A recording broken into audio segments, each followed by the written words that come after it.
నెల్లూరు జిల్లా బ్రాహ్మణపల్లి గ్రామంలో వైఎస్ఆర్ కాంగ్రెస్ పార్టీ ఉదయగిరి నియోజకవర్గ సంస్థాగత నిర్మాణం సమావేశం ఘనంగా జరిగింది. ఈ సమావేశానికి ఉదయగిరి వైసీపీ ఇన్ఛార్జ్ రాజగోపాల్ రెడ్డి ఆధ్వర్యంలో పెద్ద సంఖ్యలో పార్టీ నాయకులు, కార్యకర్తలు హాజరయ్యారు. కార్యక్రమంలో మాజీ మంత్రి కాకాని గోవర్ధన్ రెడ్డి, తిరుపతి ఎంపీ గురుమూర్తి, జిల్లా పరిశీలకులు వెంకటరెడ్డి పాల్గొన్నారు. ఈ సందర్భంగా మాట్లాడిన కాకాని గోవర్ధన్ రెడ్డి కూటమి ప్రభుత్వంపై తీవ్ర స్థాయిలో విరుచుకుపడ్డారు. ప్రభుత్వం ఏర్పడి 19 నెలలు గడిచిన రాష్ట్రంలో సంక్షేమం, అభివృద్ధిని గాలికి వదిలేశారని విమర్శించారు. వైసీపీ నాయకులు, కార్యకర్తలపై అక్రమ కేసులు బనాయిస్తూ కూటమి ప్రభుత్వం రాక్షసానందం పొందుతోందని మండిపడ్డారు.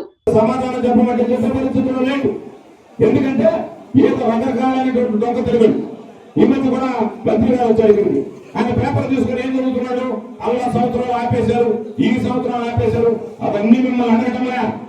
రేవంత్ రెడ్డి చెప్పినటువంటి మాట నిజమా అబద్ధమా? రేవంత్ రెడ్డి చెప్పినటువంటి దాని ప్రకారం ఉన్నావా లేదా? రేవంత్ రెడ్డి మాట విని నువ్వు ఈ రోజు రాయలసీమ లిఫ్ట్ ఇరిగేషన్ సంబంధించి మంగళం పాడినటువంటి మాట యథార్థంగా కావాలనేటువంటి దానికి సమాధానం చెప్పాలి అంటే దాన్ని పక్కన పెట్టి మీ గోవాలను తెలియదు, మీ చదువుతున్న మాట్లాడతారు. మేము వెళ్ళి సంస్థల దగ్గరికి వెళ్ళి దీన్ని గతి ఎందుకు రేపటి రోజున అడుగుతామంటే మమ్మల్ని ఇళ్ల దగ్గర అరెస్ట్ చేస్తారు. కండలేరు పోదామంటే కండలేరు జలాశయం ముందు అరెస్ట్ చేస్తారు. తెలుగుదేశం వాళ్ళు మాత్రం పోలీసుల దగ్గర ఉంటే రాష్ట్ర మర్యాదలు తీసుకెళ్లి అక్కడికి వెళ్ళి చూపిస్తారు. అంటే ఎంత దౌర్భాగ్యం అంటే ఇది తెలుగుదేశం పార్టీకి సంబంధించి వినడానికి కూడా అసహ్యంగా ఉండేటువంటి పరిస్థితి. దారి పొడిగితే చెక్ పోస్టులు పెట్టి మిమ్మల్ని 10 మందిని పంపిస్తామని 1 మందిని పంపించమంటే వారు పోరాడి పట్టదారులకుండా, దొంగలకుండా ఎంతమంది రైతులు అక్కడికి చేరుకున్నారు. మీరు పోలీసులు పెట్టి రమ్మని చెప్పి ఉన్నటువంటి అందరు శాసనసభ్యులు పిలిపిస్తే మీ ముఖం చూసి, చంద్రబాబు ముఖం చూసి ఎంతమంది రైతులు వచ్చారంటేనే రైతులు ఈ ప్రభుత్వం మీద ఎంత వ్యతిరేకత ఉందనేటువంటిది స్పష్టంగా అర్థమవుతుంది. ఈరోజు ఎన్ని సందర్భాల్లో ఈ జిల్లాకు సంబంధించి ఒక తని 2 తోటలు 3 తోటలు ఇల్లు పంటలు వేసినటువంటి సందర్భాలు ఉన్నాయి. అటువంటి నేపథ్యంలో రోజు ఒక రోజుకు 3 టీమ్స్ తీసుకుంటే నేరుగా వచ్చేటువంటి జలాశయం మన సంవత్సరం జలాశయం. అక్కడి నుంచి మనం లిఫ్ట్ కొట్టుకోవాలన్నా, లిఫ్ట్ ఇరిగేషన్ సంబంధించి రేపు 5 కెనాలు వచ్చినా ఈ ప్రాంత అవసరాలకు సంబంధించి అయ్యా మాకు సరిపోలేదు, ఒక లిఫ్ట్ 2 రోజుల్లో మాకు పంటలు ఎండిపోయేటువంటి పరిస్థితి ఏర్పడిందని 6 గంటల పంటలు కావచ్చు, 1 గంట పంటలు కాదు. నేరుగా మనం ఒక రోజులో 3 టీఎంసీ వస్తున్నటువంటి అవకాశం ఉంటే దాదాపుగా చివరి 3-4 టన్నులకు సంబంధించి ఎండిపోయేటువంటి పరిస్థితి ఏర్పడితే 1,02,00,000 ఎకరాలకి 2 రోజుల మోటార్లు నడిస్తే మనం నీళ్లు తెచ్చుకునేటువంటి వెసులుబాటు. కాబట్టి ఇవాళ రాయలసీమ ఇరిగేషన్ ని ఈరోజు మధ్యలో పండించాం. అదేవిధంగా ఈరోజు మరలా తెలుగుదేశం మెడికల్ కళాశాల తీసుకొచ్చాం. 17 మెడికల్ కళాశాల జగన్మోహన్ రెడ్డి గారు తీసుకొస్తే ఏ రోజు జగన్మోహన్ రెడ్డి గారు నేను 17 మెడికల్ కళాశాలకు కూర్చోమని చెప్పుకోలేకపోయి ఆ 17 మెడికల్ కళాశాల జగన్మోహన్ రెడ్డి గారు తీసుకొస్తే దాన్ని ఆపేయాలి, దాన్ని అమ్మేయాలనేటువంటి ఆలోచనతో చంద్రబాబు ప్రయత్నం చేస్తే ఈరోజు ప్రజలందరికీ అర్థమైంది, అయ్యో జగన్మోహన్ రెడ్డి గారు 17 మెడికల్ కళాశాలకు వచ్చేలా మాకు తెలియదే అన్నట్టుగా ఈరోజు పరిపాలనలో మార్పు వచ్చేటువంటి పరిస్థితి ఏర్పడింది. అందులో భాగంగా ఈరోజు కోటి సంతకాల సేకరణ ఏర్పాటు చేస్తే ఉదయగిరి నియోజకవర్గానికి సంబంధించి కూడా ఈ కోటి సంతకాల సేకరణ కార్యక్రమంలో పెద్ద ఎత్తున పాల్గొని జయప్రదం చేసినందుకు మీ అందరికీ సందర్భంగా హృదయపూర్వకమైనటువంటి ధన్యవాదాలు తెలియజేస్తున్నాను. రాజగోపాల్ ఆధ్వర్యంలో చేపట్టినటువంటి కార్యక్రమానికి ఈరోజు పెద్ద ఎత్తున స్పందన వచ్చింది. ఈ నియోజకవర్గం నుంచి కూడా చాలా మంది ఈ కోటి సంతకాల సేకరణ కార్యక్రమంలో పాల్గొనడం జరిగింది. అదేవిధంగా మీరు ఒక్కసారి చూస్తే ఈ ప్రభుత్వంలో ఏదైనా ఇచ్చారా చంద్రబాబు అంటే చంద్రబాబు అనేటువంటి వాడు అసహ్యం లేనటువంటి వాడు, అసహ్యాన్ని జయించినటువంటి వాడు చంద్రబాబు. సాధారణంగా మనం వింటాం ఘోరమైనటువంటి తపస్సు చేసి వారం ఏంటంటే స్వామి నా భక్తుడికి అసహ్యం లేకుండా లేకుండా చేసేటువంటి అసహ్యం అనేటువంటిది ఏమీ లేకుండా చంద్రబాబు. అందుకని చంద్రబాబు ఏదైనా చెప్తాడు. బహుశా అబద్ధాన్ని నిజమని చెప్పడంలో కానీ, నిజాన్ని అబద్ధం చేయడంలో కానీ, తప్పుని ఒప్పు అని మాట్లాడడంలో కానీ, ఒప్పుని తప్పు అని చెప్పి పలికించడంలో కానీ ఈ రాష్ట్రంలో, ఈ దేశంలో కాదు ఈ ప్రపంచంలోనే చంద్రబాబు నెంబర్ 1 అనేటువంటి విషయాన్ని సందర్భంగా మనం గుర్తించుకోవాలి. చంద్రబాబు చెప్తుంటే నెంబర్ 1 దీంట్లో చంద్రబాబు వాటిలాగా చంద్రబాబు నెంబర్ 1.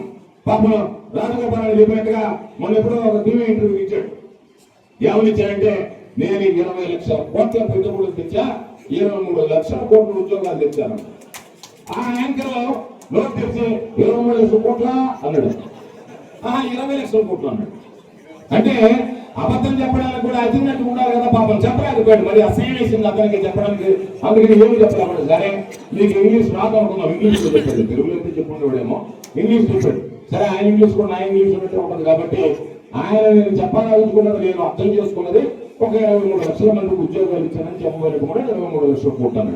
చంద్రబాబు నాయుడికి నేను చంద్రబాబు నాయుడు కొడుక్కి ఈరోజు వేదిక మీద నుంచి సవాల్ విసురుతున్నా. మీకు నీతి, జాతి, నిజాయితీ ఉంటే, నిబద్ధత ఉంటే వర్గానికి సంబంధించి మేమందరం కూడా రాజగోపాలన్ ఆధ్వర్యంలో ఈరోజు మేమందరినీ కలిసి కమిటీలు త్వరగా పూర్తి చేయండి అని చెప్పి కోరడానికి రావడం జరిగింది. ఈరోజు చాలా మంది బాధపడేటువంటి వాళ్ళు రకరకాలైనటువంటి సమస్యలు ఉన్నాయి. ఇది ఈరోజు ఎందుకు ఈ కార్యక్రమం యొక్క ప్రధానమైనటువంటి ఉద్దేశం, ఎందుకు మనం దీనికి సంబంధించినటువంటివి ఏర్పాటు చేసుకోవాలంటే ఒక్కొక్క గ్రామానికి సంబంధించి దాదాపుగా 60-70 మందిని కూడా వేసుకునేటువంటి అవకాశం ఉంది.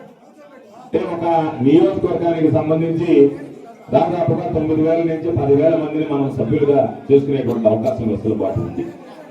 వాళ్ళందరికీ రేపు కార్డులు ఇస్తారు.